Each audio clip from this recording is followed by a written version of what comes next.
গত পর্বে আমরা এই পর্যন্ত এডিট করেছিলাম। এই পর্বই এই প্রজেক্টের শেষ পর্ব। আর এই পর্বে আমরা চোখের আলো বৃদ্ধি করব এবং দাঁত আরো ফর্সা করব, ঝকঝকে করব। দাঁত ফর্সা করার জন্য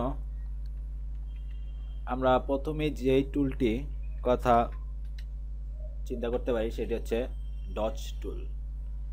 এই টুলটির কাজই হচ্ছে উজ্জ্বল করা। তো আমরা দেখি, যেমন ধরুন আমরা এটি এইভাবে পেইন্ট করে উজ্জ্বল করলাম। হ্যাঁ, দাঁতটি উজ্জ্বল হয়েছে, কিন্তু সমস্যা হচ্ছে এটি দাঁতের অরিজিনাল কালার ফিরিয়ে আনতে পারছে না, এটি শুধু উজ্জ্বলই করছে। তাই আমরা এই টুলটি ব্যবহার করব না। কন্ট্রোল জেড চেপে আনডু করি। এবার এখানে রাইট ক্লিক করি বা মাউস দিয়ে ক্লিক করে চেপে রাখি। দেখুন এখানে আরেকটি টুল আছে, স্পঞ্জ টুল। এই টুলটি আমরা সিলেক্ট করি।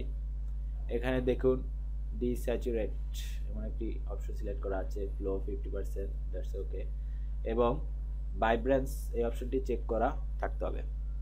এবার আমরা এটি দিয়ে এভাবে ব্রাশ করি।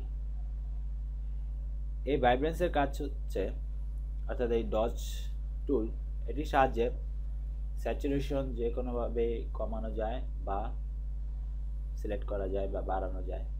এখানে দেখুন আরেকটি অপশন আছে স্যাচুরেট।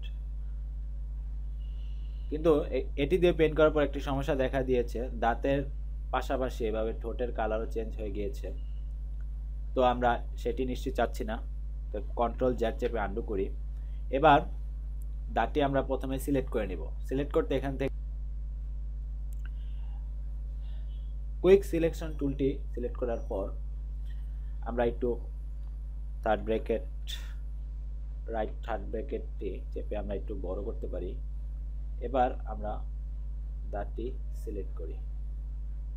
কোনো অংশ যদি বেশি হয়ে যায়, অল চেপে আমরা সেই অংশটি কমিয়ে দিতে পারি।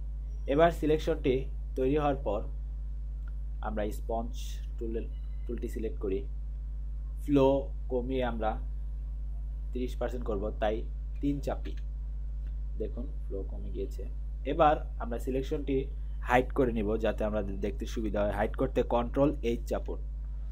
এবার আমরা এই দাঁতের উপর এভাবে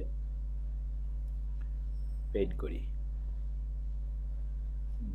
দেখুন আগের চেয়ে দাঁতের উজ্জ্বলতা বৃদ্ধি পেয়েছে এবং দাঁতের হলদেটে ভাবটি দূর হয়ে গেছে। এবার আমরা চোখের উজ্জ্বলতা বৃদ্ধি করব, সেটিও স্পঞ্জ টুলের সাহায্যে। এখানে দেখুন ডিস্যাচুরেট সিলেক্ট করা আছে, আমরা স্যাচুরেট অপশনটি সিলেক্ট করে দিব। ফ্লো যেহেতু 30% আছে, তো আমরা একটু বাড়িয়ে দিই 5 চেপে। এখানে স্যাচুরেট অপশনটি সিলেক্ট করা আছে, দেখুন নীল হয়ে আছে। তো এটি আমরা আনসিলেক্ট করতে এসকেপ চাপি। এবার 5 চেপে আমরা 50% করি। কার্সরটি আমরা চোখের মণির বরাবর করব। সেক্ষেত্রে রাইট ক্লিক করে, রাইট থার্ড ব্র্যাকেট ক্লিক করে আমরা এটি চোখের মণির সাইজ আনার পরে 3টি ক্লিক করব, 1, 2 এবং 3।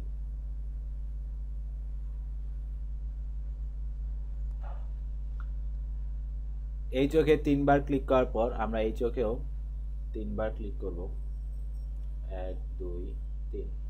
এবার শিফট ও চেপে ডচ টুলটি আনবো, অথবা এখান থেকে ডচ টুলটি সিলেক্ট করব। এক্সপোজার 2 চেপে 20% তৈরি করব এবং রাইট থার্ড ব্র্যাকেট ক্লিক করে আমরা এটি চোখের সমান এনে একবার 2 বার ক্লিক করব। এবার আমরা যে কাজটি করব সেটি হচ্ছে সম্পূর্ণ চোখটি সিলেকশন তৈরি করব। সম্পূর্ণ চোখটি সিলেকশন করতে অনেক টুলই ব্যবহার করা যায়, quick selection tool, magic wand tool, অনেক টুলের সাহায্য নিতে পারি। Magic wand tool, quick selection tool. তবে সবচেয়ে ভালো হবে এখান থেকে ইলেকট্রিক্যাল মার্কি টুলটি সিলেক্ট করলে। এটি দিয়ে আমরা প্রথমেই এভাবে একটি বৃত্ত বৃত্ত তৈরি করি এবং স্পেস বার চেপে আমরা বৃত্তটি যেখানে সেখানে স্থাপন করি। এবার শিফট অল চেপে আরেকটি বৃত্ত এভাবে আমরা চোখের সিলেকশন তৈরি করি। দেখুন খুব সুন্দরভাবে চোখের সিলেকশন তৈরি হয়ে গিয়েছে।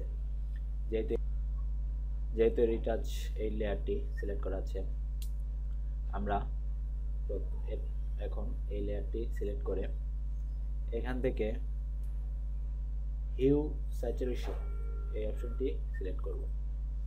দেখুন খুব সুন্দরভাবে এটি সিলেকশন তৈরি হয়ে গেছে। আমরা এর সবুজা বা বাড়াতে পারি 5 চেপে। আপনারা ইচ্ছা করলে আরও আপনাদের মন মতো কালার চেঞ্জ করতে পারেন এভাবে, তবে আমি এখানে 5 দিচ্ছি এবং স্যাচুরেশন বাড়িয়ে 20% দিচ্ছি। এবার এই চোখেও আমরা সিলেকশন তৈরি করব। স্পেস বার চেপে আমরা সিলেকশনটি যেখানে খুশি নিতে পারি, শিফট অল চেপে আমরা এবং স্পেস বার চেপে দ্বিতীয় সিলেকশনটি এভাবে করতে পারি। সিলেকশনটি তৈরি হওয়ার পর আমরা এই লেয়ারটি এখন সিলেক্ট করা আছে এবং foreground colour black, so control back space চাপি। দেখুন এখানে এই দুটি চোখ ছাড়া বাকিটি ব্ল্যাক এবং এই দুটি চোখে এই হিউ এবং স্যাচুরেশন ইফেক্টটি পড়েছে। এই হচ্ছে আমাদের ফাইনাল ইমেজ। দেখুন এডিট করার আগে এমন ছিল এবং এডিট করার পরে এমন হয়েছে। আশা করি এই টিউটোরিয়াল থেকে আপনারা ফেস এডিট করার বিস্তারিত তথ্য জানতে পেরেছেন। ধন্যবাদ সবাইকে।